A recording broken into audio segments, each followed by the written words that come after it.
अस्सलाम वालेकुम नाज़रीन, उम्मीद है कि सारे तुसीं खैर नाल होगे। क्या फील्ड मार्शल ताहयात फौज दा सरबराह रहिंदा वे? क्या वो कदी रिटायर नहीं होंदा? एंड बहुत किस्म दे सवालात जेहड़े ने ਉਹ ਕੱਲ ਦੇ ਸੋਸ਼ਲ ਮੀਡੀਆ ਦੇ ਉੱਤੇ ਵੇਖਣ ਨੂੰ ਸੁਣਨ ਨੂੰ ਮਿਲ ਰਹੇ ਨੇ। ਅੱਜ ਅਸੀਂ ਉਸ ਬਾਰੇ ਜਾਣਾਂਗੇ। ਸਭ ਤੋਂ ਪਹਿਲਾਂ ਸਮਝਦੇ ਆ ਕਿ ਫੀਲਡ ਮਾਰਸ਼ਲ ਲਾ ਦਾ ਮਤਲਬ ਕੀ ਹੁੰਦਾ ਵੇ। ਫੀਲਡ ਮਾਰਸ਼ਲ ਲਾ ਦਾ ਮਤਲਬ ਇਹ ਹੁੰਦਾ ਵੇ ਕਿ ਇੱਕ ਅਜ਼ਾਜ਼ੀ ਉਹਦਾ ਹੁੰਦਾ ਵੇ, ਇੱਕ ਅਜ਼ਾਜ਼ੀ ਰੈਂਕ ਹੁੰਦਾ ਵੇ ਜੋ ਦੌਰਾਨ ਦਿੱਤਾ ਜਾਂਦਾ ਵੇ।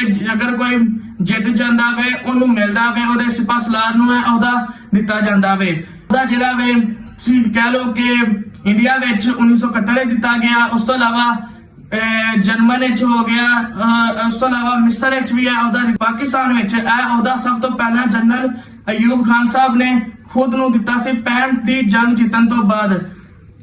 ਕੁਝ ਮਾਹਰੀਨ ਦਾ ਕਹਿਣਾ ਸੀ ਕਿ ਇਹ ਸਿਰਫ ਔਰ ਸਿਰਫ ਇੱਕ ਸਿਆਸੀ ਚਾਲ ਤੁਸੀਂ ਕਹਿ ਲਓ ਉਹ ਸੀ। ਹੁਣ ਉਹਦਾ ਹਕੂਮਤ ਪਾਕਿਸਤਾਨ ਵੱਲੋਂ ਦੂਸਰੀ ਦਫਾ ਦਿੱਤਾ ਗਿਆ ਵੇ। ਸੈयद ਆਸਮ ਨੀਰ ਸਾਹਿਬ ਨੂੰ ਦਿੱਤਾ ਗਿਆ ਵੇ। ਉੱਥੇ ਹੁਣ ਕੁਝ ਲੋਕ ਜਿਹੜੇ ਨੇ ਸੋਸ਼ਲ ਮੀਡੀਆ ਤੇ ਕਹਿ ਰਹੇ ਨੇ ਜੀ ਇਹ ਤਾਹਯਾਤੀ ਫੌਜ ਦੀ ਕਮਾਨ ਸਾਂਭਣਗੇ। ਐਸਾ ਬਿਲਕੁਲ ਨਹੀਂ, ਜਦੋਂ ਕਿਉਂਕਿ ਫੌਜ ਦੀ ਕਮਾਨ ਸਿਰਫ ਔਰ ਸਿਰਫ ਜਿਹੜਾ ਹੁੰਦਾ ਵੇ ਚੀਫ ਆਫ ਆਰਮੀ ਸਟਾਫ ਉਹੀ ਸੰਭਾਲ ਸਕਦਾ ਵੇ। ਤੁਸੀਂ ਯਾਦ ਰੱਖੋ ਕਿ ਫੀਲਡ ਮਾਰਸ਼ਲ ਸਿਰਫ ਔਰ ਸਿਰਫ ਇੱਕ ਆਜ਼ਾਦ ਹੈ, ਨਾ ਕਿ ਸਿਰਫ ਤਾਹਯਾਤ ਤਾਕਤ। ਫੀਲਡ ਮਾਰਸ਼ਲ ਲਾ ਦਾ ਮਤਲਬ ਇਹ ਨਹੀਂ ਕਿ ਸਾਰੀ ਜ਼ਿੰਦਗੀ ਹੀ ਫੌਜ ਨੂੰ ਚਲਾਉਂਦਾ ਰਹੇ। ਲਿਹਾਜ਼ਾ ਜੋ ਲੱਗੇ ਨੇ ਗਲਤ ਫਹਿਮੀਆਂ ਫੈਲਾਣ, ਉਹਨਾਂ ਨੂੰ ਚਾਹੀਦਾ ਵੇ ਕਿ ਉਹ ਕੁਝ ਆਵਾਮ ਨੂੰ ਇਹਦੇ ਬਾਰੇ ਹਕੀਕਤ ਵਿੱਚ ਗਾਈਡ ਕਰਨ ਤੇ ਦੂਸਰਿਆਂ ਤੱਕ ਪਹੁੰਚਾਉਣਾ ਹਰ ਇੱਕ ਦੀ ਜ਼ਿੰਮੇਵਾਰੀ ਹੁੰਦੀ ਹੈ।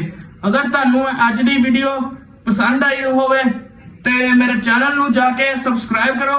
ਮਿਲਦੇ ਆ ਅਗਲੀ ਵੀਡੀਓ ਵਿੱਚ।